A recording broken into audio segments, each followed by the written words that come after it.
Our first guest is a platinum-selling songstress who's worked with everyone from Elton John and Mariah Carey to Whitney Houston and Puff Daddy.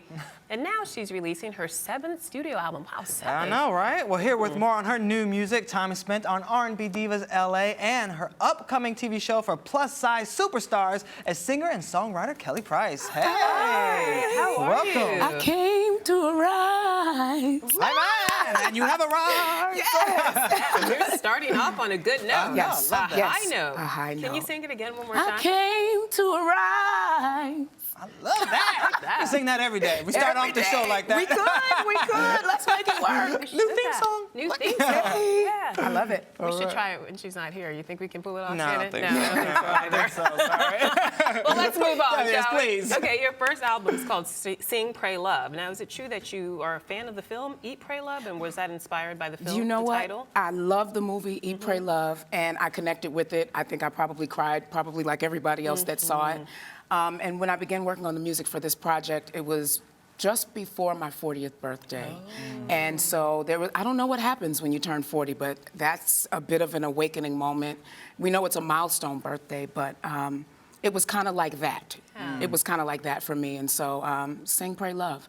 But that pretty much describes my life. Wow. It's Yes. really a time for you to pull back and reflect on your journey, where you've been and Yes. where you want to go, isn't it? That's what Absolutely. I hear about it. Absolutely, absolutely. And the songs on the record, it really just kind of reads out and plays out, almost like a novel.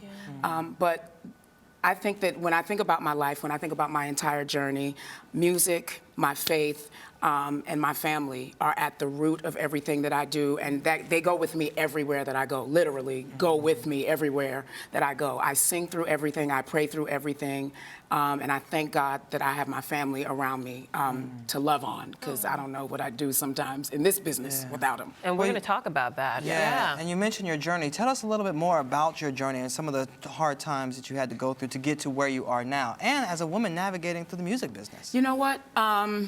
Thank you. Thank you. And shout out to you and to all women who are navigating their way through the music business. You don't want to be a crybaby or the one that's always the squeaky wheel, but it's hard sometimes when you've made the decision that you do want to go the extra step, and you don't just want to be talented, but you want to be smart, and you want to know the business, and you want to stand up for yourself, and you want to be able to execute and be the captain of your own ship.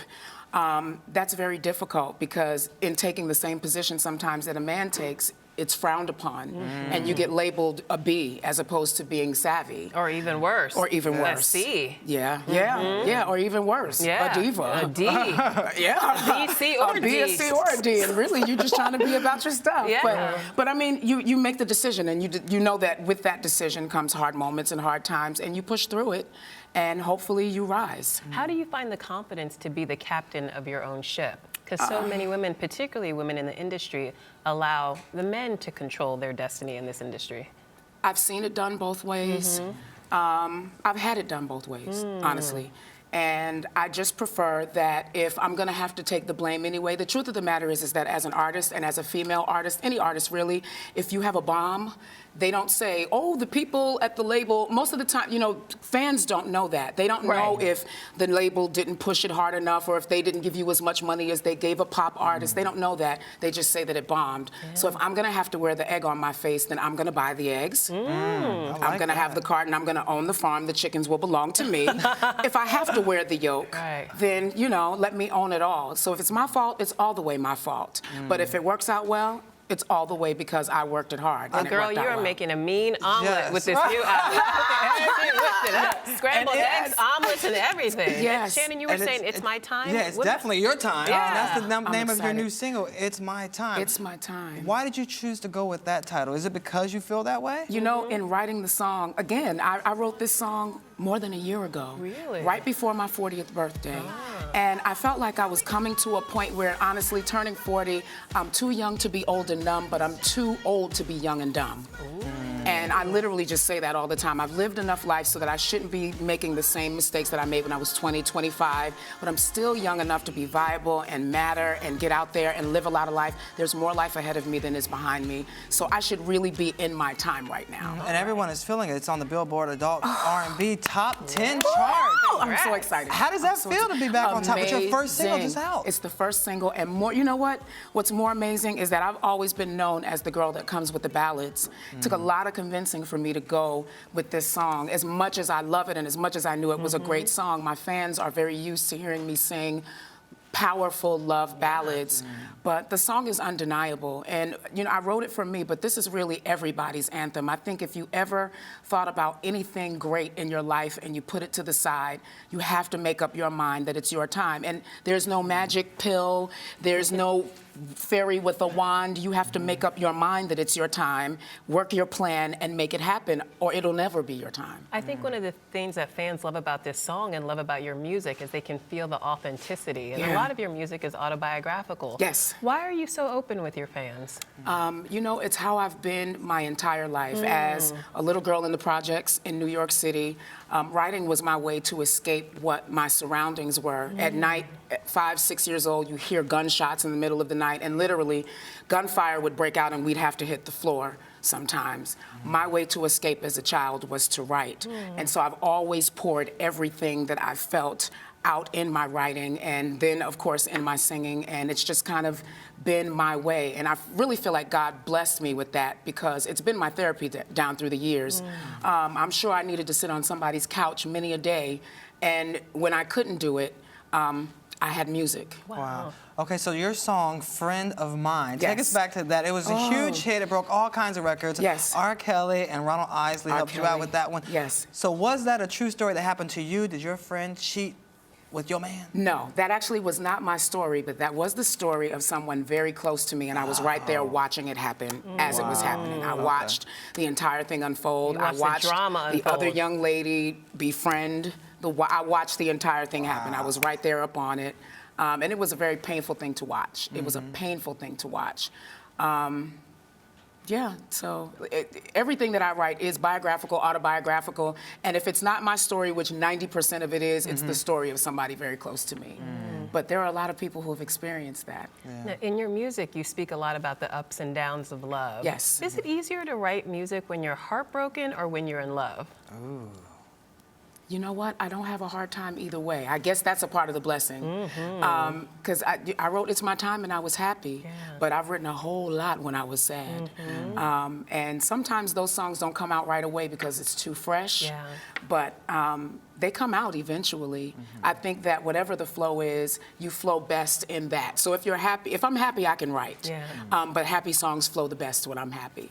Yes. Speaking of being happy and Yes. sad, you just completed a season of R&B Divas. Yes. So, Yes. you're not coming back for another season. What happened? Did you not like your time on reality TV? You know, reality TV is an interesting machine, and it is a big money-making machine. Yeah. I learned a lot. One thing I do pride myself on being is a student. So if I don't know what it is going in, which doesn't happen very often, this I didn't really know what it was going in. Okay.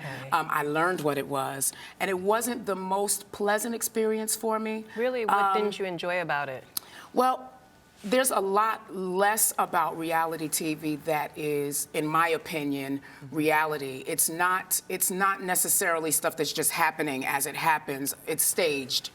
So what's happening in the moment is real, but they're setup moments. Oh. A lot of the time. Okay. And so I do know that now. So if I were to ever do it again, I would know what it is going in. So when you don't know, you find out. In this case, I found out, I believe, the hard way.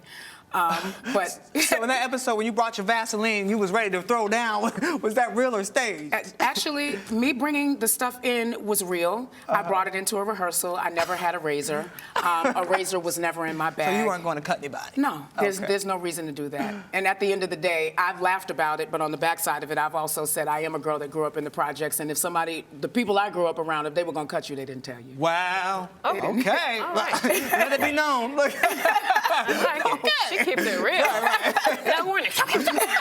That's New York, son. Like, Well, speaking of projects, Yes. let's talk Yes. about your new TV project. Yes. What is it called? Too Fat for Fame. Okay, now that's a provocative title. Yes. Tell us more. I'm intrigued. Well, that would be me. That would be my life, even today. And I'm a plus size woman even today, but I've been a lot heavier than this. My weight has always been the major subject of my career. I don't care how Really? big the music is. I can have a #1 on the charts. People are like, yes, the #1. So girl, let's talk about this weight. It's always been there.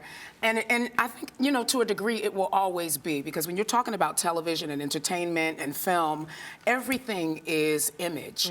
And my image is not necessarily the image that's being pushed for people, whether it's you're trying to sell sexy or whatever. I just wanted to sing and create wonderful music, but I didn't look like the other girls that were doing it. So do you think that's hindered your career at all, your curves? You know, I don't even receive that, because if I did, I wouldn't be sitting here in front of you today. That's true. I decided, when I went in full throttle, and there was a time that I felt like I can't do it because I'm too big. I let that talk get to me. Wow. But by the time I made the first album, I was fully committed to going with it, even if it meant sitting in front of people or singing in front of people and then going home and crying about it. But once I got into it, I was fully committed to make it work. And I thank God that I did, because I've had the opportunity now for other people to see that stereotypes and images that have been depicted, for every rule, there is, I don't necessarily want to call it a way to break the rule, but there is an exception to every rule, and I was that exception. Right. So for any other big girl or big guy out there that feels like I have a voice and I want to be heard, I want to be able to give them that opportunity, and that's what Too Fat for Fame is. So singers, dancers, models, actors, actresses. I've posed the question, how much talent has the world missed out on because somebody was told no because they were too fat? What if Luther Vandross never made a record? Or You Aretha understand? Franklin. Or Aretha Franklin, or Gerald Levert. Yes. What if Kelly Price never made a record? And I'm in that number now. What if I never made a record because I continued to listen to people say, you don't look like her? Did executives ever ask you to lose weight? I know I've spoken to a number of women in the industry over the years, and they've all confessed that they've been asked to lose weight, girls with the curvier girls. Actually, nobody asked me to lose weight prior to making a record. It was after I'd already made a record and started losing weight because I wanted to. It was implied that I was not small enough. And that story goes that I was actually on the set of a video. I'd probably dropped about 130 pounds. Wow. I was in between changes for my next scene. Yeah. And one of the executives from the label stopped the director and told the director to cut. And they had pulled my manager over to the side and the stylist over to the side and said, we need her to look smaller. I was 130 pounds lighter than I was from the record before. They wanted me to look smaller, so they asked him. I already had on 4 girdles and waist cinchers. They wanted him to put another one on me so that they could pull my waist in even tighter. So I had to decide at that point. That was, I blew up. I did cuss a couple of people out on the set that day when I found out what that was about.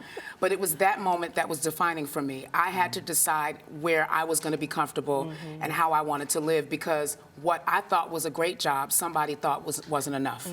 So it has to be enough for you. So my goal is not to be thin. My goal is to be able to run up a flight of stairs, not feel like I'm going to have a heart attack when I get to the top of the stairs, and be healthy so I can live to see my children's children and their children. And you know, I'm blessed to be in a family that has 5 generations alive right now.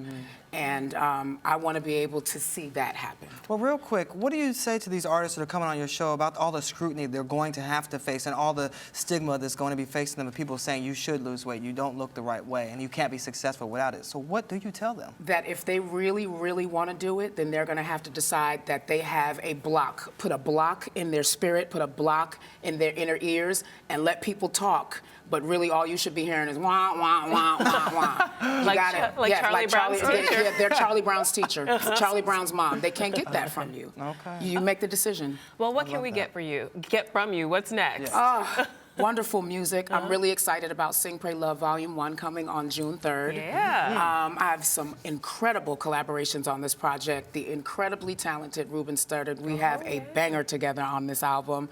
And Algebra Blessed is doing a song with me that I'm really excited about. I can't tell you everything, but I will tell you it actually is Friend of Mine Part 3. Ooh, so we have 1, 2, and 3. A lot to look And it's called forward to. Conversations with Her. Okay, I can't wait. No more teasing. This Yes. is too exciting. Yes. Thank you Can so you sing much. us the break? A little something? I Yes. can. All right. It's morning. Oh, that's my jam right there. And now it's time for say goodbye. Goodbye, baby. You're leaving me, and I'm